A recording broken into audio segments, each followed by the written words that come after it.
Episode की शुरुआत वहीं से होती है जहाँ पर पिछला एपिसोड खत्म हुआ था, जहाँ वेनुस विशिंग कार्ड पर यूयू के साथ शिजू का नाम लिखा हुआ देख लेता है। ये देखकर वो उससे पूछता है कि यहाँ पर इसका नाम क्यों लिखा हुआ है, तो यूयू उसे बता देती है कि ये तो उसने काफी साल पहले लिखा था जब वो शिजू को पसंद करती थी, पर अब उनके बीच ऐसा कुछ भी नहीं है। वेन यूयू को उन दोनों का नाम वहाँ पर लिखने के लिए कहता है, इसीलिए वो उन दोनों का नाम विशिंग कार्ड पर लिखकर विश कर देती है कि जल्दी से उन दोनों की शादी हो जाए और वो हमेशा खुश रहे। इसके बाद यूयू वैन को फिर से उसी ब्रिज के पास लेकर जाती है, जहाँ पर वैन अपनी पॉकेट से रिंग निकाल कर उसे प्रपोज कर देता है, जहाँ यूयू उसका प्रपोजल एक्सेप्ट करके उसे गले लगा लेती है और वैन उसे कहता है कि अब वो ग्रैंडपा को सब कुछ बता देगा, जिसके बाद वो दोनों शादी कर लेंगे। अगले सीन में वैन ग्रैंडपा के घर जाता है और वो उनसे कहता है कि उसे कुछ बात करनी है, तो ग्रैंडपा कहते हैं कि उन्हें भी उससे कुछ बात करनी है। इतने में ही जियो वहाँ पर आ जाती है और ग्रैंडपा वैन से कहते हैं कि उसे अब यूयू को भूलकर जियो के साथ अपनी नई शुरुआत करनी चाहिए, जो सुनकर वैन गुस्से में कहता है कि पहले उन्होंने ही वैन और जियो को अलग किया था और अब जब वो यूयू से प्यार करता है तो वो उसे फिर से अपने प्यार से अलग कराना चाहते हैं। और क्या आपने मुझे अपनी कठपुतली समझ रखा है? पर जियो यहाँ पर उसे रोकती है और उसे बाहर चलकर बात करने को कहती है। बाहर जाकर वैन उससे पूछता है कि आखिर वो क्या चाहती है, तो जियो कहती है कि वो सिर्फ उसके प्रोजेक्ट में उसकी हेल्प चाहती है, जिससे कि उसे प्रॉफिट हो सके, और अगर वो उसकी हेल्प करेगा तो वो खुद जाके ग्रैंडपा को बोल देगी कि उसे वैन में कोई भी इंटरेस्ट नहीं है। ये सुनने के बाद वैन जियो के साथ काम करने के लिए मान जाता है और उसे हाथ मिला लेता है। आगे हम यूयू को डिनर करता हुआ देखते हैं, जहाँ उसे खाना खाने से पहले वॉमिटिंग आने वाली होती है। ये देखकर गुआई कहता है कि शायद इस बार वो सच में प्रेग्नेंट है, जो सुनकर यूयू कहती है कि ऐसा कुछ भी नहीं है। इतने में ही वैन वहाँ पर आ जाता है। यूयू उससे पूछती है कि क्या उसने ग्रैंडपा को सब बता दिया, तो वैन बोलता है कि उसे कुछ बताने का मौका ही नहीं मिला। वो यूयू को वहाँ जो कुछ भी हुआ सब कुछ एक्सप्लेन करता है और कहता है कि अब वो ग्रैंडपा को सब बताकर ही रहेगा। इस बार वो बिल्कुल भी उनकी बात नहीं मानेगा। उसके बाद चाहे वो उसे बिजनेस या फैमिली से निकाल ही क्यों ना दे, तो यूयू कहती है कि अगर सच में ऐसा हुआ तो उनका रेस्टोरेंट तो अभी भी है, वो उसके सहारे अपना गुजारा तो कर ही सकते हैं। जिसके बाद हम लियांग को बार में देखते हैं, जहाँ पर वो उसके और डॉक्टर के बीच हुई बातों को याद कर रहा होता है, जिससे उसे पता चल गया था कि सिया प्रेग्नेंट है। इतने में ही शिजू वहाँ पर आ जाता है और वो लियांग से ड्रिंक करते हुए पूछता है कि आखिर लियांग और सिया कैसे मिले थे, तो लियांग उसे बताता है कि वो दोनों एक बिजनेस मीटिंग के दौरान मिले थे और उसे तभी से सिया से प्यार हो गया। शिजू से कहता है कि अगर वो इस बार सिया से मिलेगा तो अपनी गलती के लिए माफी मांगेगा। अगले सीन में हम वैन को जियो के साथ मीटिंग में देखते हैं और डिनर करने के बाद वो जियो को उसके घर ड्रॉप करने के लिए अपनी कार में लेकर जा रहा होता है, पर कोई उन दोनों के साथ में फोटो क्लिक कर लेता है और अफवाह फैला देता है कि जियो और वैन का अफेयर चल रहा है। जियो से जब प्रेस वाले पूछते हैं कि क्या उसका और वैन का कुछ रिलेशन है, तो वो बता देती है कि वो दोनों सिर्फ फ्रेंड्स हैं। पर रिपोर्टर पूछती है कि क्या फ्यूचर में उन दोनों के बीच में कुछ हो सकता है, तो जियो कहती है कि फ्यूचर के बारे में तो वो कुछ नहीं कह सकती, क्योंकि लोगों के बीच रिलेशन चेंज होते रहते हैं। ये न्यूज़ देखकर वैन यूयू के पास जाता है, क्योंकि उसे लग रहा था कि इस न्यूज़ को देखकर वो उससे काफ़ी नाराज़ होगी। वो रेस्टोरेंट जाता है जहाँ पर यूयू इस न्यूज़ को देख ही रही होती है, तो वो उससे पूछता है कि वो भला इतना हंस क्यों रही है। यूयू बताती है कि ये न्यूज़ वाले हर चीज़ को बढ़ा चढ़ा कर दिखाते हैं। कोई कह रहा है कि तुम्हारा और जियो का 3 साल का बच्चा है, तो कोई कुछ कह रहा है, जो सुनकर उसे काफ़ी हंसी आ रही थी। यूयू वैन से मजाक कर ही रही होती है कि तभी उसे कॉल आता है और कोई वैन को बताता है कि उसकी कंपनी के स्टॉक प्राइस बहुत ज़्यादा गिर गए हैं। ये सुनकर वैन फटाफट से वहाँ से जियो के पास जाता है और उस पर गुस्सा होता है। वो उससे कहता है कि उसने ऐसा इसीलिए किया ना ताकि उसकी कंपनी के शेयर प्राइस गिर जाए और इन्वेस्टर्स अपना कैपिटल फंड निकाल कर टियान ग्रुप में लगा दे। फिर वो उससे पूछता है कि क्या वो उसके ग्रैंडपा के अगेंस्ट कुछ प्लान कर रही है।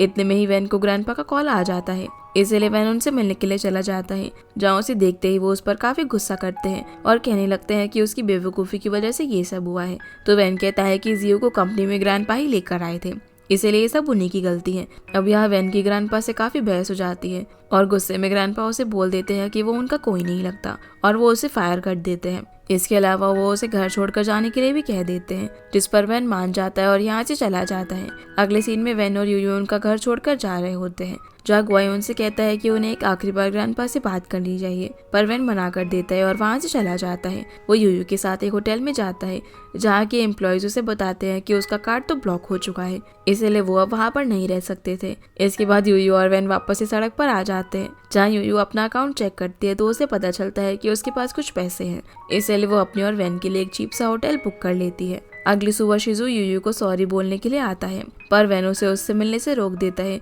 और उसे बताता है कि यूयू को सिया के बारे में कुछ भी नहीं पता। तो शिजू उसे बोलता है कि उसे इस सब के बारे में उसे बता देना चाहिए, उसे ये सब जानने का पूरा हक है कि ग्रैंडपा ने उसे कहीं पर भेज दिया है पर वो उसे बताता है कि सिया ने ही उसे ये सब बताने से मना किया है और उसे ये सब बताने का कोई फायदा भी नहीं है, इसलिए वो उसे सही टाइम आने पर खुद ही बता देगा। इतने में यूयू वहाँ पर आ जाती है तो वेन टॉपिक चेंज करके शिजू से कहने लगता है कि वो उस होटल में बिल्कुल अच्छे से रह रहे हैं और उन्हें उसकी मदद की कोई जरूरत नहीं है। तो यूयू भी बोल देती है कि हाँ वो यहाँ पर बिल्कुल ठीक है। ये सब सुनकर शिजू वहाँ से चला जाता है।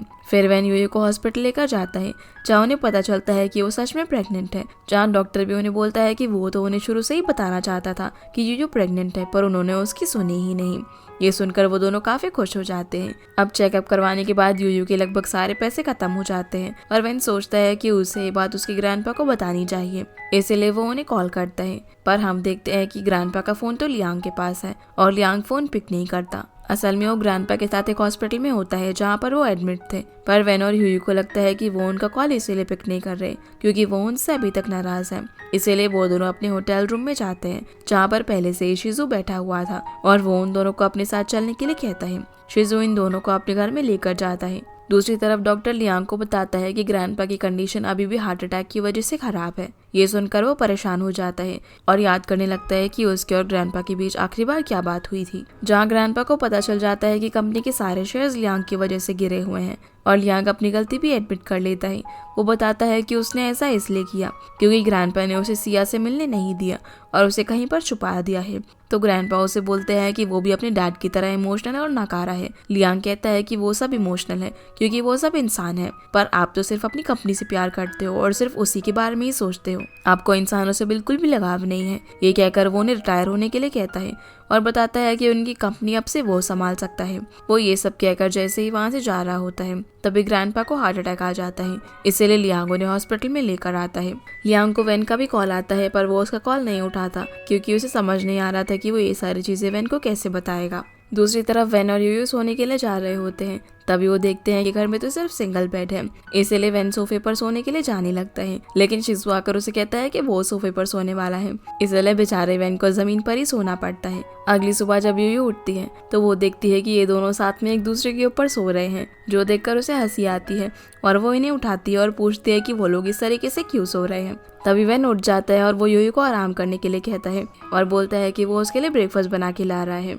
ये दोनों ही मिलकर के लिए काफी अच्छा ब्रेकफास्ट बनाते हैं, लेकिन वेन का बनाया हुआ ब्रेकफास्ट ओवर कुक हो जाता है, इसीलिए वो यूयू से शिजू का बनाया हुआ ब्रेकफास्ट खाने के लिए कहता है। वेन उससे बोलता है कि अगली बार वो अच्छे से बनाएगा ताकि वो अपने होने वाली बेबी के लिए कुछ कर सके। यूयू कहती है कि तुम अब भी अपने बच्चे के लिए बहुत कुछ कर सकते हो। वो वेन को सामान की एक लिस्ट बनाकर देती है और उसे शॉपिंग करने के लिए बोलती है। तो वेन कहता है कि वो उसके लिए सारा सामान ले आएगा, पर फिर उसे ध्यान आता है कि उसके पास तो पैसे ही नहीं है, इसलिए वो शिजू से हेल्प मांगता है शॉपिंग करने के लिए। ये दोनों अब यूयू के लिए सामान खरीदने के लिए जाते हैं। जब बिलिंग करते वक्त शिजू वेन को एक सी फूड का पैकेट वापस करने को कहता है क्योंकि उसे उस सी फूड से एलर्जी थी। तो वेन कहता है कि मुझे ये पसंद है और अगर तुम्हें एलर्जी है तो तुम इसे मत खाना। तो शिजू से बोलते हैं कि ये सारी शॉपिंग में तुम मेरे ही पैसों से कर रहे हो, इसलिए सिर्फ वही खरीदो जो मैं चाहता हूँ। ये सुनकर वेन लॉन्ग को कॉल करता है और उसे रेस्टोरेंट के अकाउंट में से अपने अकाउंट में 1000 युआन ट्रांसफर करने को कहता है। लॉन्ग बताती है कि रेस्टोरेंट में पैसे बिल्कुल भी नहीं बचे हैं और उसने तो अपनी 1 मंथ की सैलरी भी रेस्टोरेंट के अंदर इन्वेस्ट कर दी है। ये सुनने के बाद वेन और यूयू रेस्टोरेंट में आ जाते हैं और लॉन्ग से पूछते हैं कि ऐसा क्यों हुआ कि रेस्टोरेंट में बिल्कुल भी पैसे नहीं बचे। तो लॉन्ग बताती है कि उन्होंने सामान किसी से उधार लिया था और उनके रेस्टोरेंट में जो शेफ था वो अच्छा खाना नहीं बनाता था, जिससे कि उनकी सेल कम हो गई और ना ही वो उस क्रेडिटर को पैसे लौटा पाए। इतने में ही यूयू लॉन्ग को बताती है कि उसने सामान कुछ ज्यादा ही महंगा खरीदा है और उसने रेस्टोरेंट के अकाउंट्स में भी मिस्टेक की है। तभी व्यंजन वहाँ पर आ जाता है। वो कहता है कि उसे यूयू के रेस्टोरेंट के शेयर्स खरीदे हैं। तो यूयू पूछती है कि उसके पास इतने पैसे कहाँ से आए। तो व्यंजन कहता है कि मैंने तुम्हें बताया था ना कि मैं बहुत ही अमीर फैमिली से हूँ। वो अपना कार्ड निकालता है, पर वेन उसे बोलता है कि उसे उसके डैड के पैसे नहीं चाहिए। तो व्यंजन उसे बताता है कि ये उसके डैड के पैसे नहीं बल्कि उसकी अब तक की कमाई है, जो कि उसने अपनी गर्लफ्रेंड के लिए संभाल कर रखी हुई थी। पर जब उसकी कोई गर्लफ्रेंड ही नहीं है तो वो इसे इन्वेस्ट करना चाहता है। यूयू अब यहाँ पर व्यंजन की बात मान जाती है और उसे और लॉन्ग को धक्का मार के शेयर्स का कॉन्ट्रैक्ट साइन करने के लिए भेज देती है। व्यंजन कहता है कि वो इन शेयर्स को लॉन्ग के नाम पर लेना चाहता है क्योंकि वो उसकी फ्रेंड है। तो यूयू उन दोनों को क्रेडिटर्स की पेमेंट करने के लिए भेज देती है। इसके बाद ये दोनों जाकर सारे उधार सामान के भी पैसे चुका देते हैं और एक रेस्टोरेंट में लंच कर रहे होते हैं, जहाँ पर व्यंजन लॉन्ग से कहता है कि उसे पुरानी बातें भूल जानी चाहिए और वो उसे माफी मांग के कहता है कि वो खुद को बदल लेगा। तो लॉन्ग बोलती है कि अगर वो नहीं बदल पाया तो व्यंजन कहता है कि अगर मैं नहीं बदल पाया तो तुम मुझे बदल देना। ये कहकर वो उसके साइड में जाकर बैठ जाता है। लॉन्ग कहती है कि अगर वो खुद को बदलना चाहता है तो उसे अपनी आंख बंद करनी होगी। व्यंजन यहाँ पर जैसे ही आंख बंद कर देता है तो लॉन्ग उसके मुंह में खाना ठूस देती है, जो कि उसे बिल्कुल भी पसंद नहीं था। वो कहती है कि अगर वो बदलना चाहता है तो उसे पहले खाने में पिकी होना बंद करना पड़ेगा। इतने में उसे कॉल आ जाता है और वो भागते हुए कंपनी में पहुंचता है, जहां पर लियांग बैठा हुआ था। वो उससे पूछता है कि वैन कैसा है। वो कहता है कि वो ठीक है, पर शायद उसे जाकर मिलना चाहिए और ग्रैंडपा की कंडीशन के बारे में बता देना चाहिए। लियांग कहता है कि ग्रैंडपा की हालत उसकी वजह से ही ऐसी हुई है और उसे समझ नहीं आ रहा कि वो वैन को कैसे फेस करेगा। आगे हम लियांग को ग्रैंडपा के पास देखते हैं, जहाँ वो ग्रैंडपा का हाथ पकड़कर उनसे कह रहा होता है कि अगर वो उसकी और सिया की शादी करा देते तो आज ऐसा कुछ भी नहीं होता और उन्हें जल्दी से ठीक होना होगा। ये कहकर वो यहाँ से चला जाता है। दूसरी तरफ शिजू वैन से कहता है कि आज उसने डिनर बनाया था, इसलिए वैन को बर्तन धोने होंगे। तो वैन उससे कहता है कि आज बर्तन वो धो दे और कल से वो उसके लिए डिश वॉशर लेकर आ जाएगा। शिजू बोलता है कि तुम्हारे पास तो पैसे ही नहीं है तो डिश वॉशर कहाँ से लेकर आओगे। तो वैन उसे वो अपने पैसों से खरीदने के लिए कहता है और बोलता है कि उसकी पेमेंट में बाद में कर दूंगा। इन्हें लड़ता हुआ देखकर यूयू इन दोनों पर गुस्सा करती है। अगली सुबह यूयू जब उठती है तो देखती है कि वैन ने उसके और शिजू के लिए काफ़ी अच्छा ब्रेकफास्ट बनाया है, जिसे देखकर शिजू भी सरप्राइज हो जाता है। फिर वो यूयू के साथ मार्केट जाता है और इस बार वो दुकानदार के साथ काफ़ी अच्छे से बार्गेन करता है और सारी सब्जियां काफ़ी सस्ते में खरीद लेता है। इसीलिए वो वैन को उनके रेस्टोरेंट में ले आती है और उसके लिए एक डिश बनाती है, जो कि वैन को काफ़ी अच्छी लगती है। जिसे खाने के बाद वो यूयू से पूछता है कि क्या वो उसके रेस्टोरेंट में काम कर सकता है। पहले तो यूयू को लगता है कि वो मजाक कर रहा है, पर वैन उसे बोलता है कि वो सच में उसके रेस्टोरेंट में वेटर का काम करना चाहता है। अगली सुबह जीवो उनके रेस्टोरेंट में आती है और वैन उससे ऑर्डर लेने के लिए उसके पास जाता है, क्योंकि अब वो रेस्टोरेंट में वेटर का काम कर रहा था। उसे इस हालत में देखकर जीवो चौंक जाती है और पूछती है कि क्या वो ऐसी लाइफ जीना चाहता था। तो वैन कहता है कि वो बिल्कुल ऐसी ही लाइफ जीना चाहता था। जीवो उससे कहती है कि वो स्माइल करके खुश होने की एक्टिंग ना करे। यूयू, वेंजुन और लॉन्ग इन दोनों को चुप कर देख रहे होते हैं। तो यूयू उनसे पूछती है कि क्या वैन सच में सिर्फ खुश होने की एक्टिंग कर रहा है। लॉन्ग कहती है कि ऐसा हो सकता है कि वो डिप्रेशन में है और अपने दुख को स्माइल करके छुपाने की कोशिश कर रहा हो। ये सब सोचकर यूयू कहती है कि उसे वैन की चिंता हो रही है और उन्हें कुछ करना चाहिए जिससे कि वो डिप्रेस ना रहे। रात के वक्त वैन यूयू से कहता है कि वो वेजिटेबल लेने जा रहा है, क्योंकि रात में सामान सस्ता मिल जाता है। जब वैन मार्केट में होता है तो ये तीनों मिलकर प्लान बनाते हैं कि वो वैन को रेस्टोरेंट में किसी और पोस्ट पर काम कराएंगे। अगली सुबह जब वैन रेस्टोरेंट में आता है तो यूयू उसे बताती है कि उसका प्रमोशन कर दिया गया है और अब रेस्टोरेंट के मेजर डिसीजन वैन के हाथ में ही होंगे। फिर सभी लोग अपने काम पर लग जाते हैं, पर वैन को कोई कुछ भी काम करने नहीं देता और उसे सारा दिन सिर्फ बैठना पड़ता है। रात के समय जब सभी लोग रेस्टोरेंट साफ कर रहे होते हैं तो वैन उन सबसे कहता है कि उसे पता है कि उन लोगों ने उसे ये पोजीशन क्यों दी है, पर वैन बोलता है कि वो तो अपने वेटर के काम को काफ़ी एंजॉय कर रहा था। फिर भी किसी को उसकी बात पे यकीन नहीं होता। लॉन्ग सबसे कहती है कि इतनी मेहनत के बाद उन सभी को ड्रिंक करनी चाहिए। फिर वेंजुन और लॉन्ग अपने रूम में वापस चले जाते हैं। वेंजुन यहाँ से जा ही रहा होता है कि लॉन्ग उसे पकड़कर बेड पर लिटा देती है और रुकने को कहती है, पर वेंजुन कहता है कि वो दोनों काफ़ी ड्रंक है, इसलिए उसका रुकना यहाँ पर ठीक नहीं होगा। इतने में ही लॉन्ग उसे किस कर देती है तो फिर वेंजुन भी उसे किस करने लगता है। दूसरी तरफ जब वैन घर पहुँचता है, जहाँ यूयू उससे पूछती है कि क्या तुम सच में खुश हो, तो वैन कहता है कि वो बहुत ही खुश है, क्योंकि जब वो कंपनी में था तो इस समय अपनी किसी मीटिंग में बिजी होता था और घर वापस आने के बाद भी न्यू प्रोजेक्ट के बारे में सोचता रहता था। पर अब जब वो रेस्टोरेंट से घर आया है तो अब उसके दिमाग में कोई भी टेंशन नहीं है। ये कहकर वो दोनों सो जाते हैं। अगले सुबह वैन को एक कॉल आता है जिसे सुनकर वो शॉक रह जाता है। यूयू जब उससे पूछती है कि क्या हुआ तो वैन बताता है कि ग्रैंडपा की तबीयत खराब है, इसीलिए वो यूयू के साथ हॉस्पिटल जाता है, जहाँ पर उन्हें लियांग दिखता है। वैन उससे पूछता है कि ग्रैंडपा कैसे हैं, तो लियांग बताता है कि उनकी सर्जरी चल रही है और उनकी हालत अच्छी नहीं है। वैन उससे पूछता है कि उसने उन्हें पहले क्यों नहीं इन्फॉर्म किया इस सब के बारे में, तो लियांग कहता है कि ग्रैंडपा की ऐसी हालत उसी की वजह से हुई है और उसे समझ नहीं आ रहा था कि वो ये बात उसे कैसे बताए। जो सब सुनकर वैन कहता है कि काश डैड यहाँ पर होते, तो लियांग कहता है कि उनके डैड तो शायद अब भी पहाड़ों में ही होंगे। इतने में ही ही उसके डैड वहाँ पर आ जाते हैं, जिन्हें देखकर वो लोग काफ़ी शॉक रह जाते हैं। वो उन्हें बताते हैं कि किसी यूयू नाम की यूज़र ने उन्हें अंडरग्राउंड हैकर की वेबसाइट से मैसेज करा था। वेन ये सुनकर यूयू की तरफ देखता है और उसे थैंक्स कहता है। इतने में ही डॉक्टर वहाँ पर आकर इन्हें बताते हैं कि ग्रैंडपा की कंडीशन अब पहले से बेहतर है। ये सुनकर सभी लोग काफ़ी खुश होते हैं। पर इसी के साथ ये खबर सब जगह फैल जाती है और मीडिया ये कहने लगती है कि W+S कॉरपोरेशन को काफ़ी लॉस हो सकता है। इसी के बीच लियांग अकेले पूरी कंपनी को इस क्राइसिस से निकालने का काम करता है। दूसरी तरफ वेन सोचता है कि उसे यूयू को बता देना चाहिए कि उसके ग्रैंडपा ने सिया को कहीं पर भेज दिया है।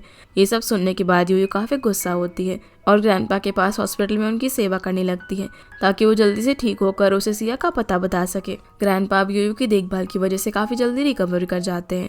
जब कुछ दिनों बाद वो आँख खोलते हैं तो सबसे पहले अपने बेटे को सामने देखकर उस पर काफ़ी गुस्सा होते हैं और उसे चले जाने को कहते हैं। इतने में ही वेन वहाँ पर आकर ग्रैंडपा से कहता है कि उन्हें अभी होश आया है, इसीलिए उन्हें ऐसे गुस्सा नहीं करना चाहिए। डैड यहाँ पर ग्रैंडपा को एक लॉकेट देते हैं और माफ़ी मांगकर कहते हैं कि अब वो कहीं पर भी नहीं जाएंगे। यूयू भी अब इन लोगों को साथ देखकर वहाँ से जाने लगती है, लेकिन ग्रैंडपा उसे बाहर जाने से मना करते हैं और अपने पास बुलाते हैं। यूयू उनसे माफ़ी मांगती है और कहती है कि उन्हें उसकी फैमिली को माफ़ कर देना चाहिए।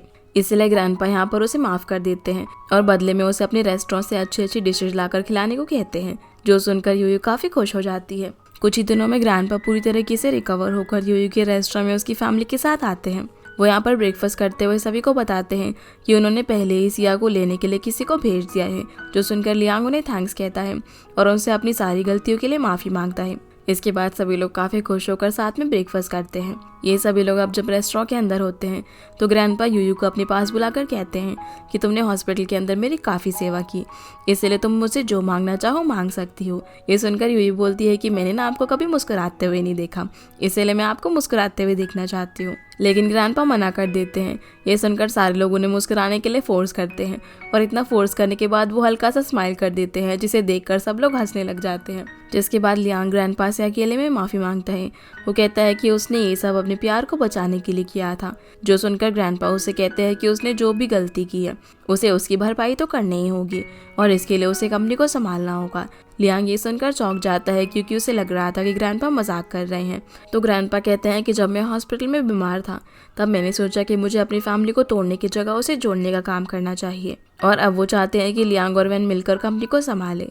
ये सुनकर लियांग काफ़ी खुश होता है और ग्रैंडपा उसे गले लगा लेते हैं। जिसके बाद हम लियांग को ग्रैंडपा की एक डायरी पढ़ते हुए देखते हैं, जिसे देखकर वो वेन से कहता है कि ग्रैंडपा अपनी कंपनी को इतना प्यार इसलिए करते हैं क्योंकि उन्होंने इस कंपनी को अपने बच्चे की तरह पाला है और इतने सालों में अपनी कंपनी को इतना बड़ा बनाया है।